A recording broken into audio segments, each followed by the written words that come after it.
Hello everyone! It's me again, Iza, and welcome back to my YouTube channel. For today's video ay tuturo ko naman sa inyo kung paano yung tamang pamamaraan kung paano i-upload ang inyong video sa inyong Facebook page. At kung hindi pa kayo nakasubscribe, please click the subscribe button and hit the notification bell para maging updated kayo sa mga i-upload kong videos.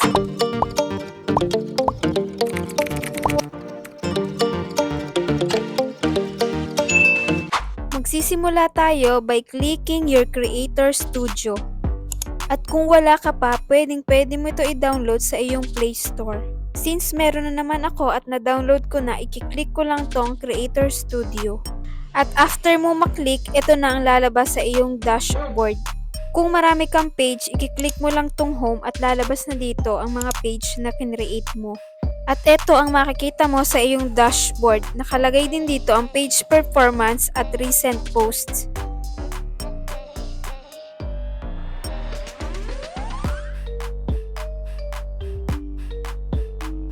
At ito ang makikita mo sa iyong second icon. Dito naman tayo sa third icon. Dito makikita mo kung ilang minutes viewed na sa iyong in-upload na videos or ang performance summary. Dito rin nakalagay kung ilan ang nanood sa iyong videos. At pang-apat ay kung iti-turn on mo ang iyong messenger. At lastly, ang iyong notification. At para naman makapag-upload, i-click mo yung pencil icon sa iyong upper right corner at lalabas na yung reels, video at photo. Kung videos ang i-upload mo, i-click mo ang video at madadirect ka na sa mismong gallery mo. At kung picture naman, i-click mo yung photo at lalabas na mismo yung photo sa gallery mo. Itatry ko muna sa Reels yung video na i-upload ko. Kinilik ko lang yung Reels at sa may bandang kaliwa na may logo. After nun, madadirect ka na sa iyong mga videos sa gallery. At piliin ang iyong i-upload. At sa part na to ay mayroong longer videos get shortened to 60 seconds. At sinasuggest nila na i-trim mo ang iyong video para makapasok sa Reels na 60 seconds lang. Para sa Reels, kailangan ang video na i-upload mo ay less than 60 seconds lang. Kapag lumagpas na ito ay sa longer video mo na siya i-upload. Since lagpas sa 60 seconds ang aking video, sa video ko na lang siya i-upload at hindi sa Reels. Balik ako sa dashboard at i-click ko yung pencil icon para mapili ko na yung video.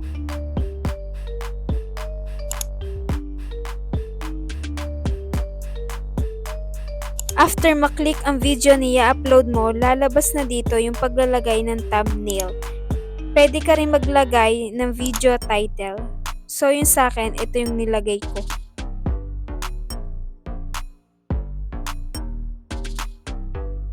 Para sa thumbnail, kung gusto mong maganda, pwede ka mag-create or i-click mo itong upload image at mamili ka na kung ano yung ginawa mong thumbnail. So yun sa akin, hindi ko na pinahirapan ang sarili ko, kaya kung ano yung suggest dito, yun na lang din yung kinilik ko. And yan, thumbnail added na. Then, i-click ko lang din tong description kung gusto mong lagyan. So, yun sa akin, kung ano yung ginawa kong video title, kinopy ko na lang siya at pinaste ko dito sa description. After nun, i-click mo yung done. And kapag okay na, i-click mo yung next. And after nun, double check mo lang if tama yung video at saka yung video title na ginawa mo. Then, i-click mo yung publish.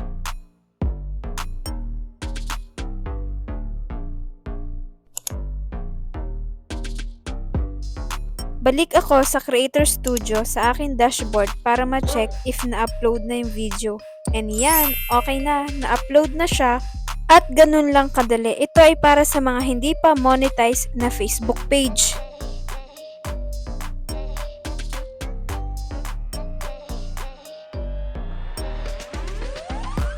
Titingnan ko naman sa mismong Facebook page ko.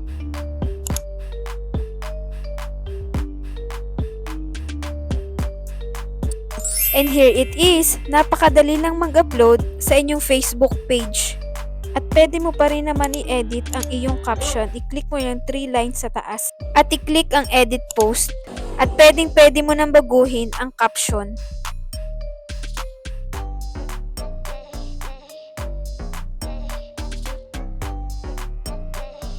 It's up to you na rin kung gusto mo lagyan ng mga hashtags para mas searchable. At kapag okay na ang iyong caption, i-click mo lang yung save sa taas.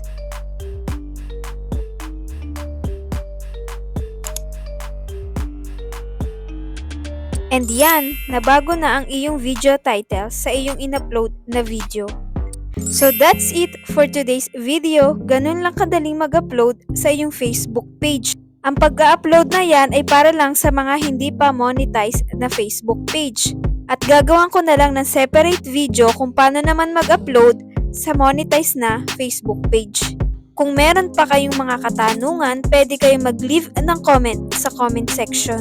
At kung nagustuhan yung video ito, don't forget to like, comment, share, and subscribe to my YouTube channel, and don't forget to hit the notification bell para maging updated kayo sa mga i-upload kong videos.